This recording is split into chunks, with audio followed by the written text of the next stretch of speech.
Bermuda triangle यह दुनिया का एकमात्र ऐसा इलाका है यहाँ से गुजरने वाला हर एक समुद्री जहाज, एरोप्लेन या दुनिया का कोई भी जीव यहाँ से ऐसे गायब हो जाता है मानो जैसे वो इस दुनिया में कभी था ही नहीं। बरमुडा ट्रायंगल को अगर दुनिया का ब्लैक होल कहा जाए तो शायद यह गलत नहीं होगा। दुनिया में शायद ही ऐसा कोई रास्ता होगा जिसको देख अमेरिका, चाइना, रूस जैसे सुपर पावर कहे जाने वाले देश अपना रास्ता बदल लेते हों, लेकिन बरमुडा ट्रायंगल का नाम जहन में आते ही उनके भी पसीने छूट जाते हैं। कहाँ हैं वो सब विमान और समुद्री जहाज जो जहां से गुजरते वक्त इस इलाके से कभी बाहर ही नहीं निकल पाए? आखिर क्या है ये बरमुडा ट्रायंगल और क्यों अभी तक कोई इसको समझ नहीं पाया? बने रहिए वीडियो में अंत तक। चलिए जानते हैं बरमुडा ट्रायंगल की मिस्ट्री की हिस्ट्री। तो सबसे पहले जानते हैं कि बरमुडा ट्रायंगल आखिर है क्या। अमेरिका के मियामी, बरमुडा और पुर्टो रिको आइलैंड को 3 रेखाओं से जोड़ने पर यह हजारों लोगों की जान लेने वाला मौत का ट्रायंगल बन जाता है।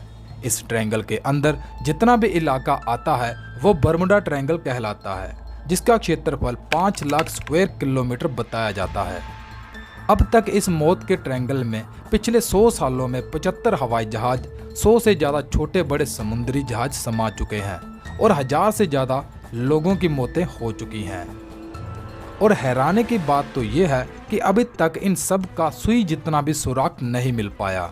यही कारण है कि यह एक अनसुलझा रहस्य बना हुआ है, इसलिए इसे डेविल ट्रायंगल के नाम से भी जाना जाता है। कहा जाता है कि इसकी खोज या यूं कह लीजिए कि इसकी जानकारी सबसे पहले क्रिस्टोफर कोलंबस ने दुनिया को दी थी। उन्होंने अपने लेखों के माध्यम से बताया था कि किस तरह की घटनाएं बरमुडा ट्रायंगल में होती हैं।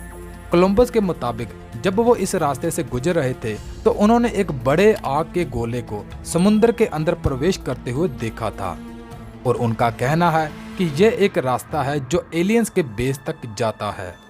9 जुलाई सन 1945 को अमेरिकी नेवी कमांडर थॉमस अपने 10 क्रू मेंबर के साथ जब इस इलाके से उड़ रहा था तो उसके साथ जो हुआ उसे सुन हर एक के रोंगटे खड़े हो गए। थॉमस एक नाइट प्रोग्राम के तहत ये फ्लाइट लेकर चला था, लेकिन उड़ान के 4 घंटे बाद ही अचानक जहाज का संपर्क कंट्रोल स्टेशन से टूट गया। थॉमस के जहाज को कंट्रोल की रडार से गायब होता देख यूएसए सरकार में खलबली मच गई। कुछ घंटों तक कोई भी सिग्नल न आने की सूरत में अमेरिकी सरकार ने पहले 10 दिन तक रेस्क्यू ऑपरेशन चलाया, लेकिन उस जहाज को ढूंढने के लोगों को एक तिनका भी नहीं मिला। यह गुत्थी अभी सुलझी ही नहीं थी कि दिसंबर 1945 को यानी लगभग 5 महीने बाद टॉरपीडो बॉम्बर क्रू को एक अलग ट्रेनिंग मिशन दौरान बरमुडा ट्रायंगल की तरफ भेजा गया। सब कुछ सही होने पर यह मिशन पूरा करने के बाद सभी फ्लाइट को 3-4 घंटों में वापस आ जाना चाहिए था, लेकिन बरमुडा ट्रायंगल के इलाके में घुसते ही सभी क्रू मेंबर्स को कुछ अजीब सा महसूस होने लगा।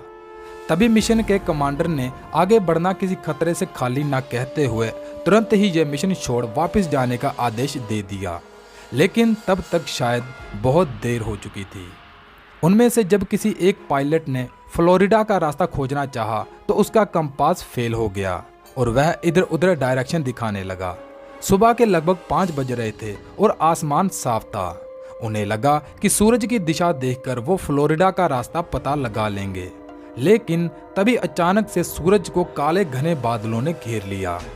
पायलट ने उम्मीद नहीं छोड़ी और फ्लोरिडा स्टेशन को भी यह सारी बातें बता रहे थे जो असल में उनके साथ हो रहा था। और कुछ समय बाद सभी प्लेन का फ्यूल खत्म होने लगा और फ्लोरिडा स्टेशन के साथ भी उनका संपर्क टूट गया, जिससे अमेरिकी सरकार यह समझ गई थी कि शायद उनके साथ कोई दुर्घटना घट चुकी है। बिना समय गंवाते हुए अमेरिकी सरकार ने उसी दिन एक रेस्क्यू प्लेन उनको ढूंढने भेजा। ये जहाज हवा में उड़ने के साथ साथ पानी में भी तैर सकता था, लेकिन जैसे ही 1.5-2 घंटों में यह प्लेन बरमुडा ट्रायंगल में घुसा, फिर वापस लौटकर कभी नहीं आया। इस बड़ी दुर्घटना के बाद अगले 5 दिन तक अलग अलग रास्तों से उन लोगों की खोज में 100 से ज़्यादा मिशन किए गए, लेकिन उन्हें ना तो कोई प्लेन्स मिले और ना ही उन क्रू मेंबर्स की लाशें। इस रहस्यमयी और जानलेवा इलाके के बारे में तरह तरह की बातें उड़ने लगी।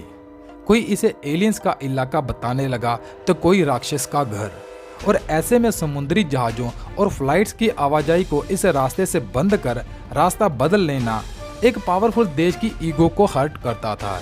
इसलिए उस वक्त यहाँ से आना जाना नहीं रोका गया, जिसके चलते 1947 में एक, 1948 में 2 और 2020 तक यहाँ पर 30 से ज़्यादा दुर्घटनाएं हो चुकी हैं।